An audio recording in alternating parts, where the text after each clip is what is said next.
Madinah tengah menahan napas. Ada berita yang beredar dari rumah kecil Aisyah dan rumah itu menjadi pusat perhatian seluruh kota. Berita itu hanya satu: Abu Bakar As-Siddiq sedang sakit keras. Nama itu saja cukup untuk membuat dada manusia bergetar. Abu Bakar bukan sekadar seorang khalifah, bukan sekadar seorang sahabat, bukan sekadar pemimpin umat. Ia adalah sosok yang berdiri paling dekat dengan Rasulullah dalam suka dan duka, dalam pengorbanan dan perjuangan. Ia adalah lelaki yang menemani Nabi di Gua Thur, yang membenarkan wahyu tanpa ragu, yang menghabiskan hartanya demi Islam, dan yang berdiri tegak saat seluruh umat hampir runtuh ketika Rasulullah wafat. Kini, sosok itu terbaring lemah, dan Madinah seakan kehilangan cahaya sebelum gelap benar-benar turun. Hari ketika penyakit itu mulai terasa, sebenarnya tidak tampak seperti hari yang akan mengubah sejarah. Pagi itu, cahaya matahari baru menyentuh dinding rumah. Abu Bakar, meski sudah tua, bangun lebih awal seperti biasanya. Wajahnya yang penuh keriput tetap memancarkan keteduhan yang membuat siapapun merasa damai. Ia berwudu dengan tenang, lalu mendirikan sholat 2 rakaat yang ringan tapi khusyuk. Lantunan ayatnya mengisi ruangan kecil itu dengan kehangatan spiritual yang sulit digambarkan. Setelah itu, ia meminta air untuk mandi. Aisyah menyiapkan air yang tidak terlalu dingin, namun angin musim dingin menyelinap ke dalam rumah dan membuat air terasa menusuk kulit. Abu Bakar tidak mengeluh sedikit pun. Dengan tubuh yang renta namun hati yang teguh, ia mandi seperti biasanya, membiarkan air mengalir menuruni bahunya yang kurus. Namun, beberapa saat setelah mandi, ia mulai merasakan sesuatu yang berbeda. Tubuhnya menggigil, bukan karena dingin biasa, tapi dingin yang seolah berasal dari dalam tulang. Aisyah segera menghampiri, meraba kening ayahnya dan mendapati panas yang tidak wajar. Mata Abu Bakar terpejam, napasnya tersengal, dan ia meminta selimut. Demam itu datang begitu cepat, seperti badai yang tiba-tiba menyambar padang gersang, tanpa peringatan, tanpa memberi kesempatan untuk bersiap. Aisyah memanggil Asma binti Umais yang sedang berada di ruangan lain. Asma masuk dengan langkah tergesa, membawa air dan kain basah untuk mengompres. Tetapi, semakin malam berganti, panas itu semakin menjadi, membuat tubuh sang khalifah melemah. Hari pertama masih memberi haraman. Hanya kelelahan, kata beberapa orang. Hanya demam biasa, ujar yang lain. Tetapi saat hari kedua, ketiga, dan keempat berlalu, demam itu tidak kunjung turun. Abu Bakar mulai sulit bangun dari tempat tidurnya. Suara yang biasanya tenang dan jelas kini menjadi pelan, nyaris tidak terdengar. Meski demikian, setiap kali ia membuka mata, yang keluar dari bibirnya adalah zikir. Lisan yang seumur hidup digunakan untuk mengingat Allah tidak berhenti meski tubuh tidak lagi patuh. Kabar sakitnya Abu Bakar menyebar dengan cepat. Madinah yang tidak terlalu besar membuat berita itu meluas dalam hitungan jam. Di antara rumah-rumah batu dan batang kurma, orang-orang saling berbisik, seolah takut mengucapkan kata-kata itu terlalu lantang. Para sahabat utama segera datang. Utsman bin Affan, lelaki lembut yang selalu menemani Rasulullah dan Abu Bakar dalam banyak kesempatan, duduk dekat kepala sang khalifah. Utsman membawa alat tulis, mencatat wasiat-wasiat yang diucapkan pelan oleh Abu Bakar. Kehadirannya bukan hanya sebagai sahabat, tetapi sebagai saksi dari sejarah yang sedang ditulis dengan tinta air mata. Suatu malam, ketika panas tubuh Abu Bakar semakin tinggi, ia membuka matanya dan memandang putrinya yang duduk di sampingnya. Aisyah sudah sejak tadi menahan air mata, namun kini ia tidak bisa lagi menghalangi genangan itu jatuh. Abu Bakar memegang tangan putrinya erat-erat, lalu berkata dengan suara yang hampir habis, "Wahai putriku, ini bukan demam biasa, ini adalah undangan dari Allah." Kata-kata itu menghantam dada Aisyah bagai guruh. Ia tahu maksud kalimat itu dan hatinya hancur berkeping-keping.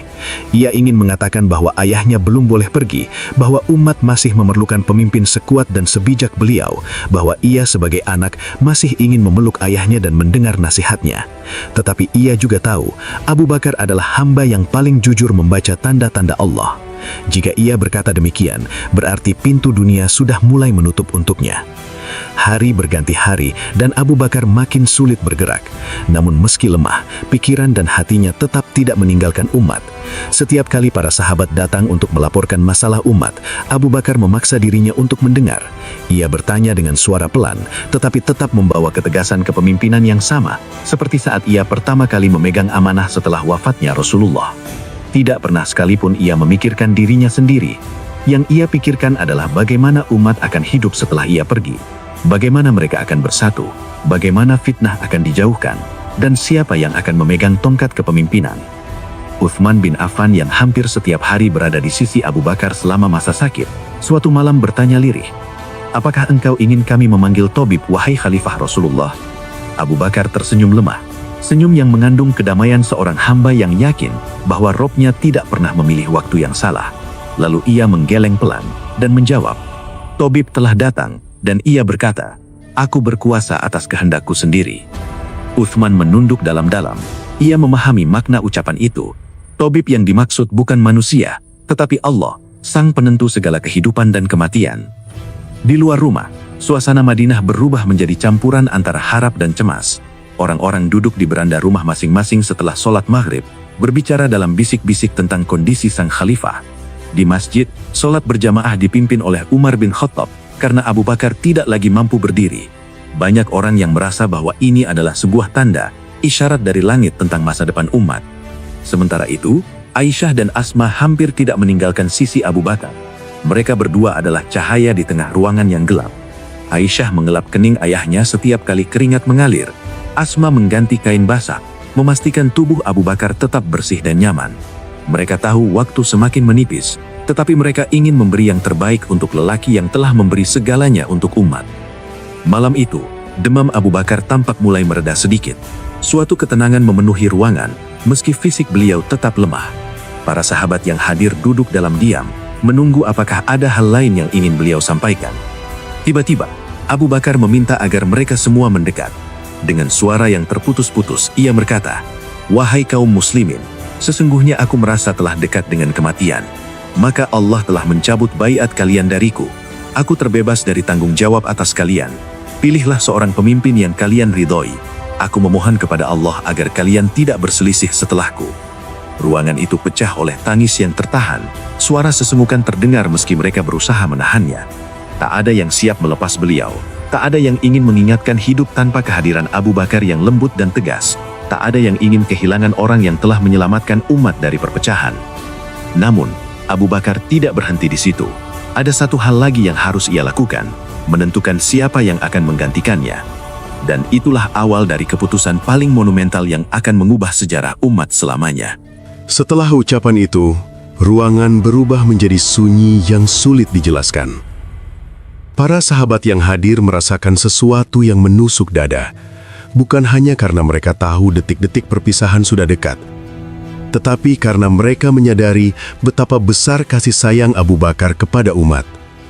Di saat tubuhnya hampir tidak mampu lagi bergerak, pikirannya masih berkutat pada satu hal, keselamatan kaum muslimin setelah ia tiada.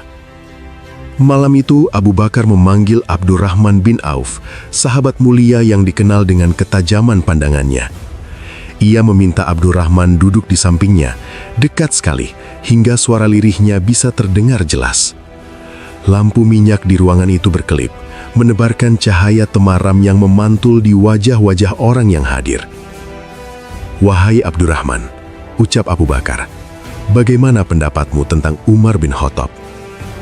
Pertanyaan itu terasa berat, meski diucapkan dengan suara selemah hembusan angin. Abdurrahman terdiam beberapa saat. Bayangan Umar muncul di benaknya. Sosok gagah, tegas, tak pernah ragu dalam membela kebenaran. Namun juga sosok yang dikenal keras, seseorang yang bagi sebagian orang mungkin terlalu kuat untuk mereka hadapi. Tetapi Abdurrahman tahu bahwa Abu Bakar tidak bertanya tanpa tujuan. Lelaki ini adalah khalifah yang selalu berpikir jauh ke depan. Akhirnya Abdurrahman berkata, "Engkaulah yang lebih mengetahui dariku, wahai Khalifah Rasulullah." Namun Abu Bakar membuka matanya sedikit, lalu berkata, "Aku tetap ingin mendengarnya darimu." Perlahan dengan suara yang mantap, Abdurrahman berkata, "Demi Allah, aku tidak mengetahui seorang pun yang lebih pantas menggantikanmu selain Umar. Dia tegas dalam kebenaran dan tidak pernah takut pada celaan." Abu Bakar mendengar itu dengan mata yang mulai berkaca, bukan karena ia ragu pada Umar, tetapi karena ia merasa lega bahwa pendapatnya sejalan dengan para sahabat yang ia percayai. Ia mengangguk, gerakan kecil itu seakan menjadi tanda bahwa hatinya mantap. Namun ia tahu, amanah sebesar ini tidak boleh diserahkan begitu saja. ia memanggil pena dan lembaran. Tangan beliau gemetar ketika pena diletakkan di antara jari-jarinya, bukan karena takut, tetapi karena tubuhnya terlalu lemah untuk menahan beban dunia. Namun dalam kelemahan itu ada kekuatan yang luar biasa, kekuatan yang lahir dari keimanan yang tak pernah padam. Ia mulai menulis wasiatnya. Setiap huruf tampak seperti ditulis dengan cahaya hati, bukan sekedar tinta. Di antara baris-baris itu, ia menuliskan pesan yang kelak menggema di seluruh penjuru dunia Islam. Pesan tentang amanah, tentang ketakwaan, tentang mengutamakan kewajiban sebelum amalan sunnah. Ketahuilah, wahai Umar, sesungguhnya Allah memiliki hak pada siang hari yang tidak diterima jika ditunaikan pada malam, dan Dia memiliki hak pada malam hari yang tidak diterima jika ditunaikan pada siang. Allah tidak menerima amalan sunnah sebelum yang fardu ditunaikan. Umar yang mendengar isi wasiat itu tak kuasa menahan air mata. Ia merasa seperti berdiri di hadapan gunung amanah yang menjulang tinggi. Abu Bakar menatapnya dengan pandangan yang penuh kasih, namun juga penuh harapan. Wahai Umar, jika engkau menjaga wasiatku ini, niscaya kematian akan kau nanti-nantikan. Tetapi jika tidak, maka kematianlah yang akan menakutkanmu, meski ia pasti datang. Kata-kata itu meresap ke dalam jantung Umar. Itu bukan nasihat biasa. Itu adalah pesan dari seorang lelaki yang telah menghabiskan hidupnya dalam kebenaran dan kini sedang meniti ujung perjalanan dunia. Hari berikutnya tubuh Abu Bakar semakin lemah. Para sahabat banyak yang datang dan pergi, membawa doa, membawa harapan, membawa kenangan masing-masing tentang bagaimana Abu Bakar pernah mengubah hidup mereka. Beberapa sahabat dari kaum Ansor datang dengan wajah sembab. Mereka teringat hari ketika Rasulullah wafat dan kaum Ansor berkumpul di Sakifah untuk menentukan pemimpin. Saat itu, Abu Bakar datang dan menyatukan kaum Muhajirin dan Ansor dalam kejernihan hati dan argumentasi yang lembut namun kuat. Mereka sadar hari itu bahwa lelaki inilah yang paling layak memimpin. Di pasar, para pedagang berhenti sejenak untuk membicarakan keadaannya. Ada yang menundukkan kepala, ada yang mengusap mata. Bagi mereka, Abu Bakar adalah lelaki yang menjaga ketertiban negara, lelaki yang memerangi kaum murtad, lelaki yang memastikan zakat tetap ditegakkan, lelaki yang mengguncangkan dunia dengan keteguhan ketika orang-orang ragu akan pasukan Usamah. Mereka mungkin bukan ulama atau sahabat besar, tetapi mereka tahu satu hal, tanpa Abu Bakar, Islam tidak akan berdiri seperti sekarang. Di rumah, suasana semakin muram. Cahaya pagi tidak lagi membawa kehangatan. Abu Bakar meminta Aisyah untuk memberikannya selimut hangat. "Aku merasa dingin menembus tulangku," katanya. Aisyah mengangkat selimut, membenarkannya di atas tubuh sang ayah. Ia duduk di sisi kepala Abu Bakar, menggenggam tangannya seperti anak kecil yang takut kehilangan sesuatu yang sangat berharga. Asma binti Umais masuk membawa semangkuk air hangat. Dengan hati-hati, ia menepuk-nepuk wajah Abu Bakar untuk membersihkannya dari keringat. Asma menatap suaminya dengan air mata yang menetes di sudut mata. "Apakah engkau ingin kami panggilkan tabib, wahai Abu Bakar?" tanyanya lagi, meski ia tahu jawabannya. Dan benar, Abu Bakar menjawab dengan senyum yang hampir tidak terlihat. "Tabib telah datang, dan ia berkata, aku kini menguasai kehendakku sendiri." Aisyah menunduk, suaranya parau ketika berkata, "Ayah, jangan tinggalkan kami." Namun Abu Bakar, meski lemah, mengangkat tangannya sedikit dan menyentuh pipi putrinya. "Wahai putriku, semua yang hidup pasti akan mati. Kematian bukan sesuatu yang harus ditakuti, tetapi sesuatu yang harus disambut dengan persiapan." Lalu ia melanjutkan, "Aku tidak meninggalkan harta apapun, kecuali seorang budak Habsyi, seekor unta pembawa air, dan sehelai kain. Serahkan semuanya kepada Umar setelah aku wafat."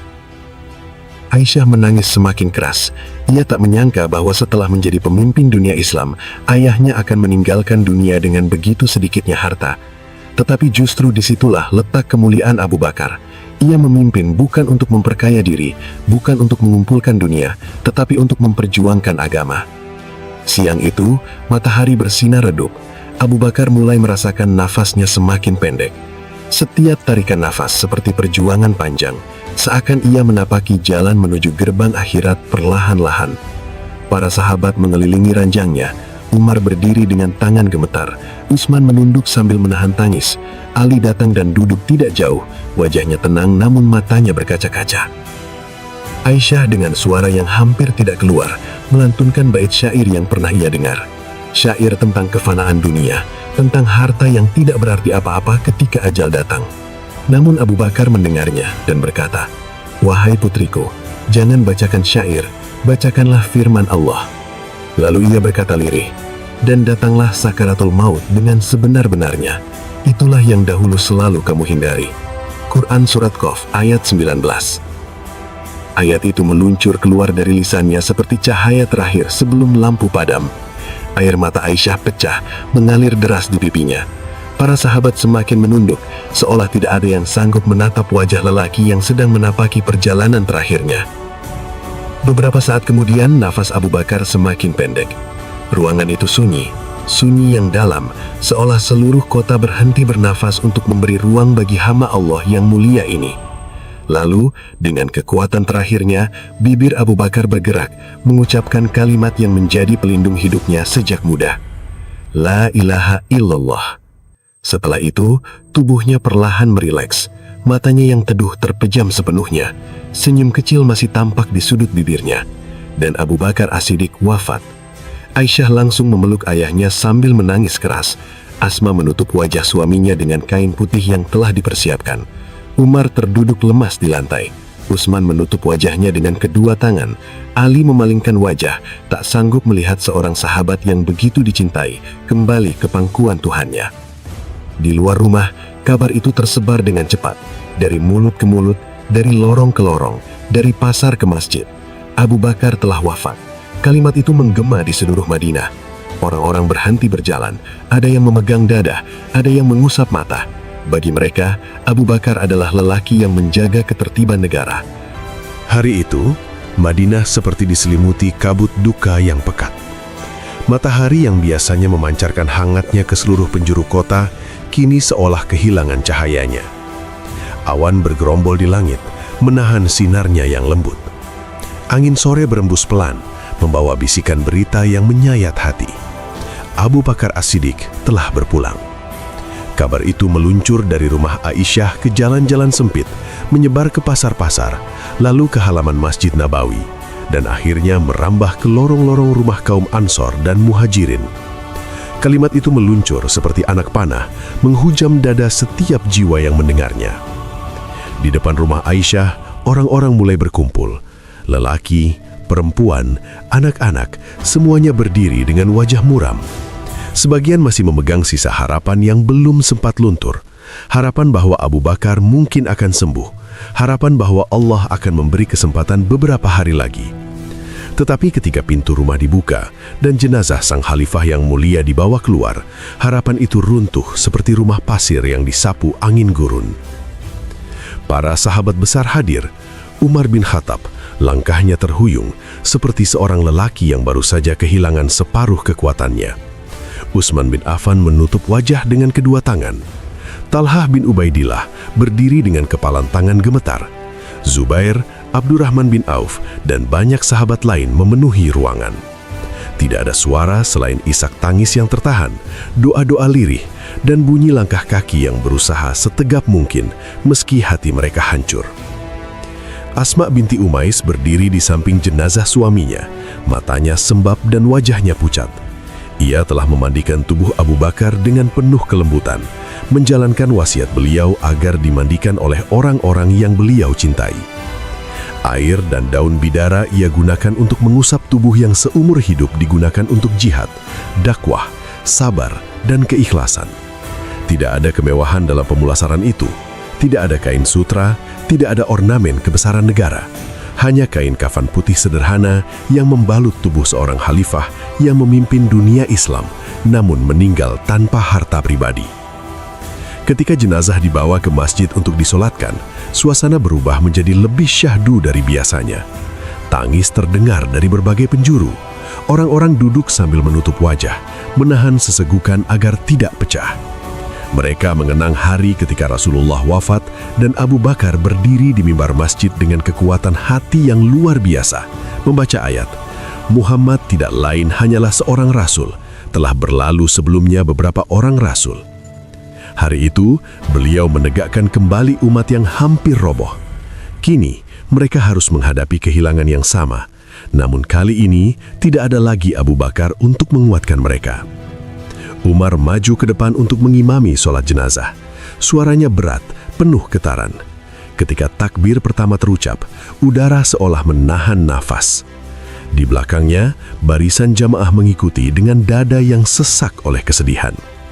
Doa mengalir deras, memohon agar Allah menempatkan Abu Bakar di sisi Rasulullah, memuliakan amalnya, mengampuni dosanya, dan meninggikan derajatnya. Banyak yang menangis terseduh-seduh, bahkan para lelaki yang biasanya tegar tidak sanggup menahan air mata. Setelah sholat, jenazah dibawa ke marut kecil di samping Masjid Nabawi, tempat Rasulullah SAW dimakamkan. Di sana, liang lahat telah disiapkan, sejajar dengan makam Nabi, seperti yang didambakan Abu Bakar seumur hidupnya. Keempat sahabat, Umar bin Khattab, Utsman bin Affan, Talhah bin Ubaidillah, dan Abdurrahman bin Auf turun ke liang lahat dengan hati yang bergetar. Mereka mengangkat jenazah dengan tangan yang gemetar bukan karena lemah, tetapi karena mengetahui betapa agungnya sosok yang mereka baringkan. Saat tubuh Abu Bakar diletakkan di tanah, suasana menjadi sunyi senyap. Tidak ada suara selain isak haru yang tak lagi dapat ditahan. Setelah tanah menutupi pusara, para sahabat tidak segera pergi. Mereka duduk atau berdiri dalam diam, menatap tanah itu seakan berharap bisa berbicara kepada Abu Bakar sekali lagi, meski mereka tahu itu tidak mungkin. Umar adalah yang paling lama duduk di sana. Ia menggenggam segenggam tanah, menatapnya lama, lalu menyerahkannya perlahan ke atas pusara. Engkau telah pergi, wahai Abu Bakar. Engkau meninggalkan kami dengan beban yang sangat besar. Engkau memikulnya seorang diri, dan kini engkau memintaku melanjutkan langkahmu. Demi Allah, aku belum siap, namun aku akan berusaha sekuat yang mampu aku lakukan. Umar menundukkan kepala, dan butiran air mata jatuh mengenai tanah di hadapannya. Tanah yang kini menjadi pembatas antara dunia dan lelaki yang pernah menjadi bayang Rasulullah. Di jauh dari sana, Ali bin Abi Thalib datang. Meski hubungan antara dirinya dengan Abu Bakar pernah mengalami dinamika, namun cinta dan hormat di antara mereka tidak pernah hilang. Saat berdiri di hadapan pusara, Ali berkata dengan suara yang penuh ketulusan, "Semoga Allah merahmatimu, wahai Abu Bakar. Engkau adalah yang pertama dalam segala kebaikan. Engkau paling percaya kepada Rasulullah, paling jujur dalam persahabatan, paling amanah dalam menjalankan tugas. Tidak ada seorang pun yang akhlaknya sedekat engkau dengan beliau." Kata-kata itu hanyalah sedikit dari rasa kehilangan yang tak mampu diungkapkan manusia. Sesungguhnya tidak ada bahasa di dunia yang cukup kuat untuk menggambarkan besarnya kehilangan hari itu. Hari-hari setelah kepergian Abu Bakar menjadi hari-hari yang sunyi bagi Madinah. Namun di balik sunyi itu, ada dua kelompok manusia yang bereaksi berbeda. Kelompok pertama adalah kaum mukminin, orang-orang yang hatinya bening. Mereka larut dalam duka. Tetapi dari duka itu mereka bangkit dengan tekad untuk melanjutkan apa yang telah diwariskan Abu Bakar. Mereka tahu agama ini hanya mungkin tegak jika mereka bersatu. Mereka tahu perjuangan belum selesai, masih ada ancaman dari luar dan dalam. Mereka tahu Abu Bakar meninggalkan jalan yang jelas, jalan yang tidak boleh mereka tinggalkan. Kelompok kedua adalah orang-orang munafik yang selama ini bersembunyi di bayang-bayang. Mereka mengintai dari jauhan, berbisik di ruangan-ruangan gelap, memendam rencana yang tidak lain adalah harapan agar umat kembali terpecah seperti saat Rasulullah wafat. Abu Bakar sudah tiada, kata salah satu dari mereka dalam bisikan licik. Ini kesempatan kita. Namun harapan mereka lenyap secepat asap, karena mereka mendengar nama yang ditunjuk oleh Abu Bakar sebagai penggantinya, Umar bin Khattab. Nama itu saja cukup untuk membuat darah mereka membeku. Celaka, bisik mereka dengan wajah pucat. Jika Abu Bakar adalah tembok yang menghalangi kita, maka Umar adalah benteng baja. Tidak ada lagi celah untuk kita. Mereka benar, Umar adalah sosok yang tidak mungkin ditakuti oleh kebatilan. Ketika Abu Bakar masih hidup, Umar sudah menjadi tangan kanan dalam banyak perkara negara. Kini, ketika tongkat kekhalifahan berada dalam genggamannya, batas antara yang hak dan yang batil akan semakin jelas dan semakin tegas.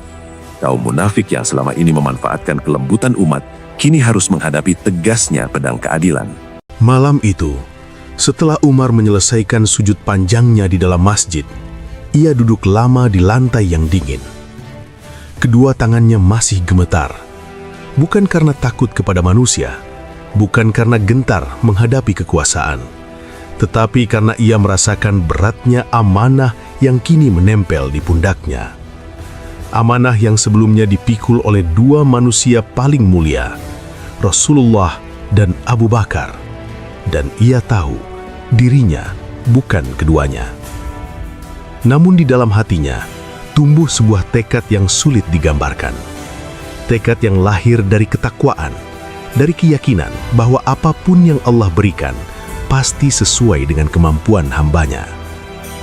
Umar menarik nafas panjang, menatap ke mimbar masjid yang remang-remang diterangi cahaya bulan. Itulah tempat di mana Rasulullah berdiri, di mana Abu Bakar berdiri, dan besok ia akan berdiri di sana. Hatinya terasa bergetar. Di luar masjid, angin malam menerpa daun-daun kurma.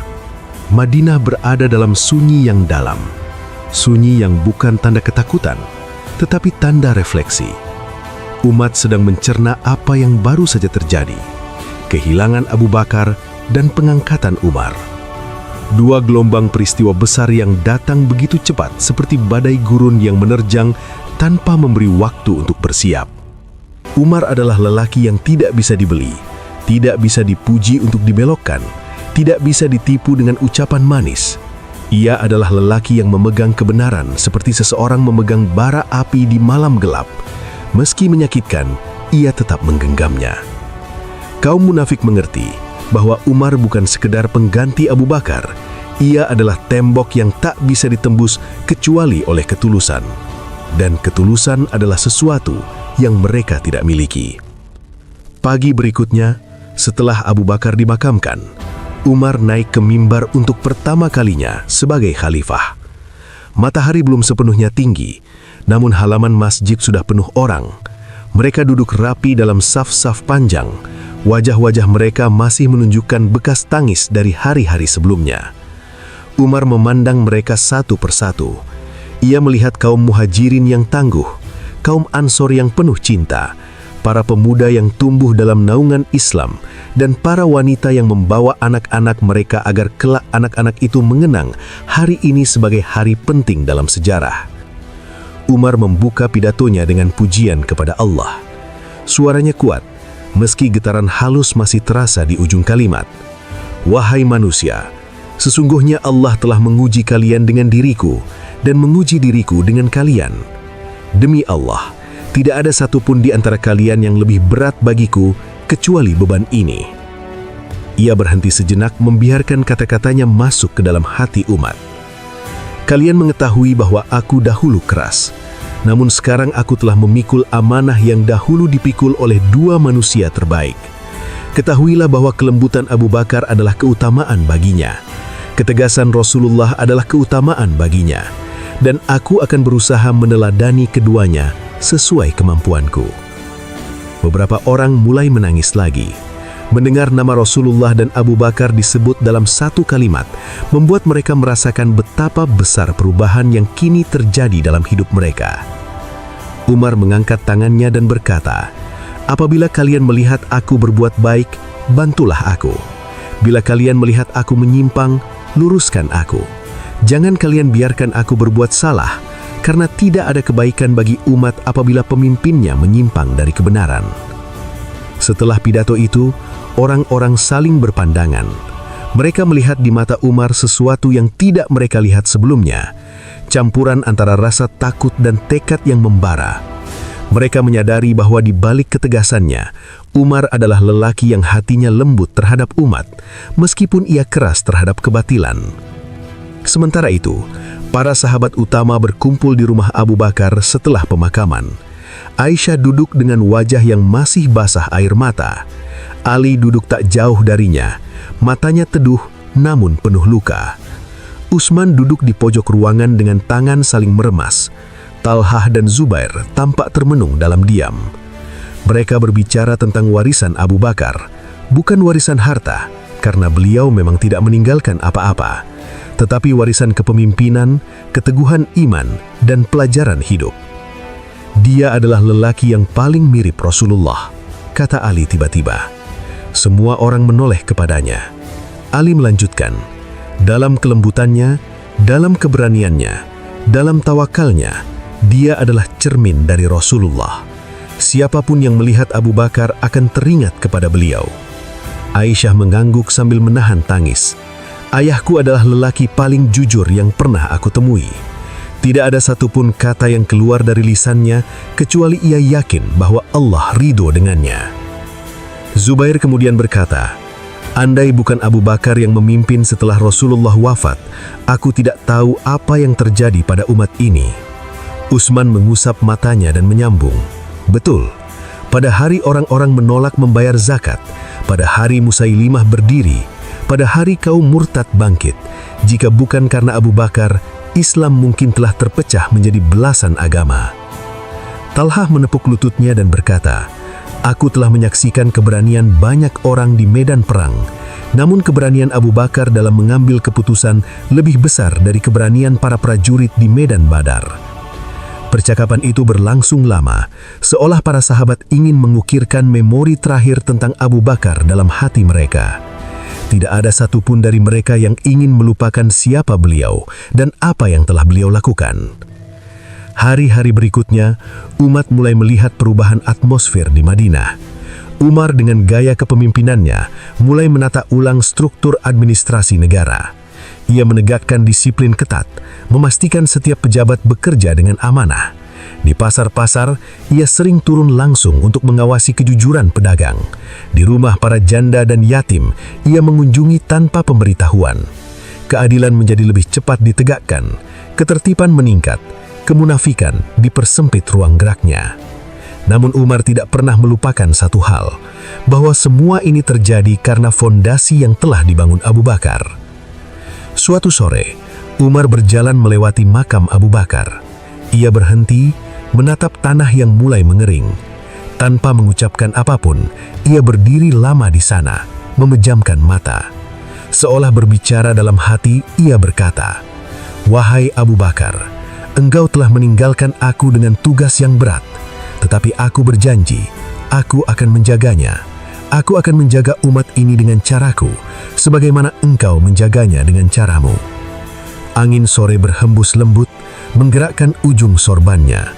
Dan entah mengapa, beberapa orang yang melihat Umar hari itu berkata bahwa untuk sesaat, wajah Umar tampak memancarkan keteduhan yang mirip dengan Abu Bakar. Hari-hari berlalu, lalu bulan, lalu tahun. Namun nama Abu Bakar tidak pernah hilang dari lisan umat. Anak-anak tumbuh dengan mendengar kisah keberaniannya. Para pemuda belajar dari keteguhannya. Para pedagang meniru kejujurannya. Para pemimpin meneladani kebijakannya. Dan ketika orang-orang berbicara tentang penyelamatan Islam setelah wafatnya Rasulullah, ada satu nama yang selalu disebut sebelum yang lainnya, Abu Bakar As-Siddiq. Lelaki yang tidak pernah membiarkan iman goyah sedetik pun. Lelaki yang berdiri paling kokoh ketika seluruh dunia hampir runtuh. Lelaki yang memerangi kebatilan dengan air mata dan pedang. Lelaki yang wafat tidak meninggalkan dunia, tetapi meninggalkan umat yang tidak lagi takut menghadapi dunia. Warisan Abu Bakar bukan harta, bukan istana, bukan pasukan, bukan kedudukan. Warisan Abu Bakar adalah keteguhan iman yang abadi, sesuatu yang jauh lebih berharga daripada dinar dan dirham.